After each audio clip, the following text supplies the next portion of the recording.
Emergency fund के पैसे से पैसा कमाने के दो तरीके, जिसके जरिए आप अपने इमरजेंसी फंड के पैसे से पैसा भी कमा पाएंगे और जब आपको इमरजेंसी आएगा उस समय आपका पैसा आपके साथ आपका सहारा बन के खड़ा रहेगा। तो आखिर इमरजेंसी फंड के पैसे से पैसा कमाने के लिए आपको क्या करना होगा, चलिए सब कुछ मैं आपको इस वीडियो में बताऊंगा, इसलिए वीडियो को ध्यान से और पूरा देखिए। चैनल पर पहली बार आए हैं तो चैनल को सब्सक्राइब कर लीजिए। चलिए हम वीडियो को शुरुआत करते हैं। इंडिया के बड़े बड़े एक्सपर्ट्स कहते हैं कि इमरजेंसी फंड के पैसे को सेविंग अकाउंट में रखो, लेकिन मैं कहता हूं कि ये एक सही डिसीजन नहीं है। क्यों? क्योंकि आप अगर अपने इमरजेंसी फंड के पैसे को सेविंग अकाउंट में रखते हो तो वहां पर ब्याज दर 2 से 4% तक मिलता है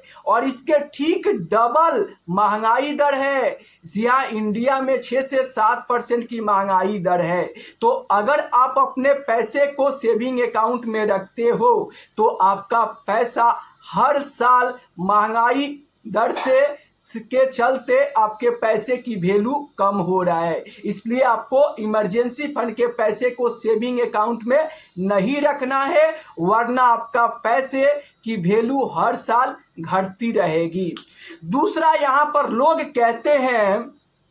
कि इमरजेंसी फंड के पैसे को बैंक एफडी में रखो, लेकिन बैंक में अगर आप एफडी करते हो तो 6 से 7% का ब्याज दर मिलता है और इतना तो महंगाई है। तो सोचो कि आपका पैसा सिर्फ महंगाई दर को बीट कर रहा है, आपका पैसा नहीं बना रहा है, इसलिए आपको इमरजेंसी फंड के पैसे को बैंक एफडी में भी नहीं रखना है। तीसरा, लोग कहते हैं कि लिक्विड म्यूचुअल फंड में इमरजेंसी फंड के पैसे को रख सकते हो, लेकिन मैं कहता हूं कि लिक्विड यहाँ पर टॉप लिक्विड म्यूचुअल फंड का मैंने डेटा चेक किया, यहाँ पर 5 साल में 10 साल में सिर्फ 6 से 7% का ही इंटरेस्ट यहाँ पर रिटर्न मिल पाता है। इसलिए आपको लिक्विड म्यूचुअल फंड में भी इमरजेंसी फंड के पैसे को नहीं रखना है, वरना सिर्फ आपका पैसा महंगाई को बीट करेगा, आपका पैसा यहाँ पर नहीं बढ़ेगा। तो आखिर अगर इमरजेंसी फंड के पैसे को सेविंग अकाउंट में ना रखूं, बैंक एफडी में ना रखूं, लिक्विड म्यूचुअल फंड में ना रखूं तो कहाँ रखूं, चलिए सब कुछ मैं आपको बताऊंगा। अब देखिए, सबसे पहले मैं आपको बता दूं कि अगर आप अपने इमरजेंसी फंड के पैसे से पैसा कमाना चाहते हो तो इसके लिए आपको क्या करना होगा। आपके पास मान लो कि 12 महीने का इमरजेंसी फंड है तो 6 महीने के इमरजेंसी फंड के पैसे को आप small cap mid cap fund में डाल दो। अब तो आप सुन के चौंक जाओगे कि स्मॉल कैप मिड कैप बहुत ज़्यादा रिस्की होते हैं, बाजार गिर गया तो, पैसा डूब गया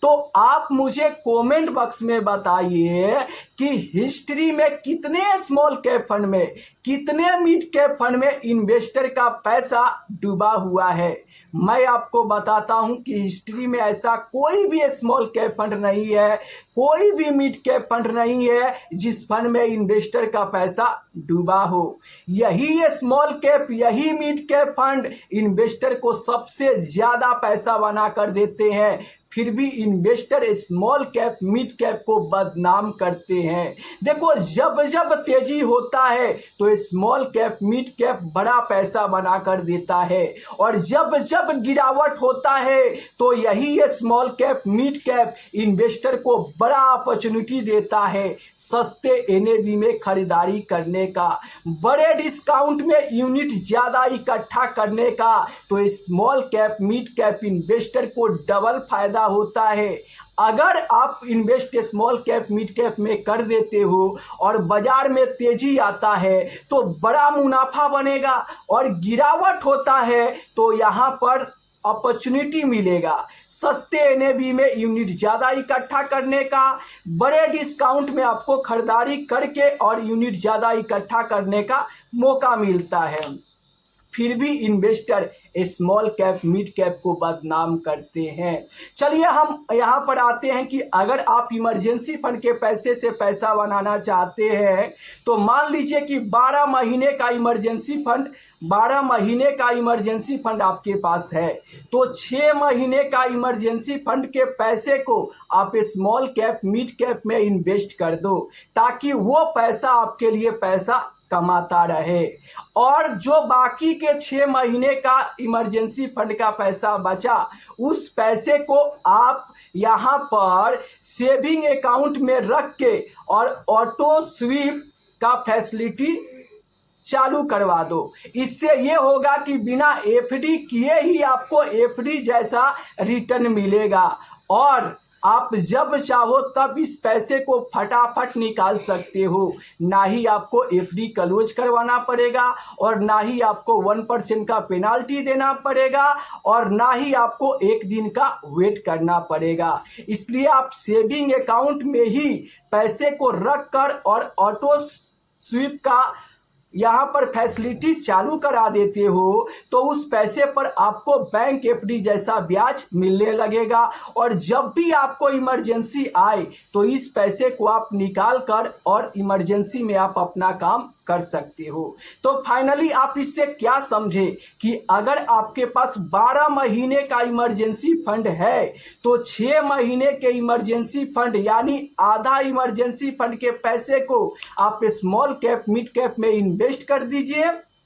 ताकि वो पैसा आपके लिए पैसा कमाता रहे और 6 महीने के आधे इमरजेंसी फंड के पैसे को सेविंग अकाउंट में रख के ऑटो स्वीप का फैसिलिटी चालू करवा दीजिए, ताकि एफडी जैसा आपको इस पे रिटर्न मिलता रहे। और यहाँ पर स्मॉल कैप मिड कैप में जो पैसा आप डाले हैं, अगर आप जिस small cap mid cap fund में डाले हैं तगड़ा परफॉर्मेंस किया और 18% का रिटर्न दे दिया, तो अगले 4 साल में आपका पैसा डबल हो जाएगा। और मान लीजिए कि अगर वो फंड खराब परफॉर्मेंस किया, क्योंकि स्मॉल कैप कैटेगरी के सबसे कमज़ोर परफॉर्मेंस करने वाले स्मॉल कैप फंड की बात करूँ तो आदित्य बिरला सन लाइफ स्मॉल कैप फंड है, जिन्होंने 14 से 14.5% का रिटर्न निकाल कर 10 साल में दिया है। तो मान लो कि खराब भी परफॉर्मेंस किया आपका फंड और 14% का भी रिटर्न अगर आपको small cap mid cap fund से मिल जाता है,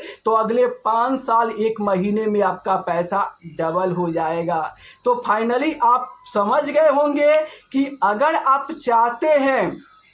अपने इमरजेंसी फंड के पैसे से पैसा कमाना, तो मान लो कि आप 12 महीने का इमरजेंसी फंड रखे हो, तो 6 महीने का इमरजेंसी फंड आधे पैसे को स्मॉल कैप मिड कैप में इन्वेस्ट कर दो और आधे पैसे को बैंक अकाउंट में रख कर और वहाँ पर ऑटो स्वीप ओपन कर दो। उस पैसे पे आपको बैंक एफडी जैसा बिना एफडी किए हुए एफडी जैसा रिटर्न मिलेगा। अगर आपके पास 6 महीने का ही इमरजेंसी फंड है तो आप 3 महीने के इमरजेंसी फंड के पैसे को स्मॉल कैप मिड कैप में डाल दो और 3 महीने का पैसे बैंक के सेविंग अकाउंट में रख के ऑटो स्वीप ओपन कर दो। बिना एफडी किए हुए ही आपको एफडी जैसा रिटर्न उस पर मिलेगा। और मान लो कि जब आपको कोई इमरजेंसी आएगा तो आपका 50% ही पैसा स्मॉल कैप मिड कैप में इन्वेस्ट है और 50% तो पैसा आपके पास सेविंग अकाउंट में है। आप जब चाहे तब एटीएम से खटाखट पैसा निकाल कर और उस इमरजेंसी में आप अपना काम कर सकते हो। तो अगर आप चाहते हो अपने इमरजेंसी फंड के पैसे से पैसा कमाना, तो इस तरीके से आप अपने इमरजेंसी फंड के 50% पैसे को स्मॉल कैप मिड कैप में डालकर और उस पैसे से पैसा कमा सकते हैं और 50% पैसे को आप सेविंग अकाउंट में रखकर ऑटो स्वीप का फैसिलिटीज चालू करवा कर और उस पे बिना एफडी किए हुए ही आप वहाँ पर एफडी जैसा रिटर्न लेकर और जब भी आपको कोई इमरजेंसी आता है तो यही पैसा आपके इमरजेंसी के समय आपके साथ आपका सहारा बन के खड़ा रहेगा। तो इस बारे में आपकी क्या राय है, नीचे कमेंट बॉक्स में आप अपनी राय ज़रूर देना कि आप अपने इमरजेंसी फंड के पैसे को यहाँ पर 20% सेविंग अकाउंट में रखोगे, या फिर 30% बैंक एफडी में करोगे,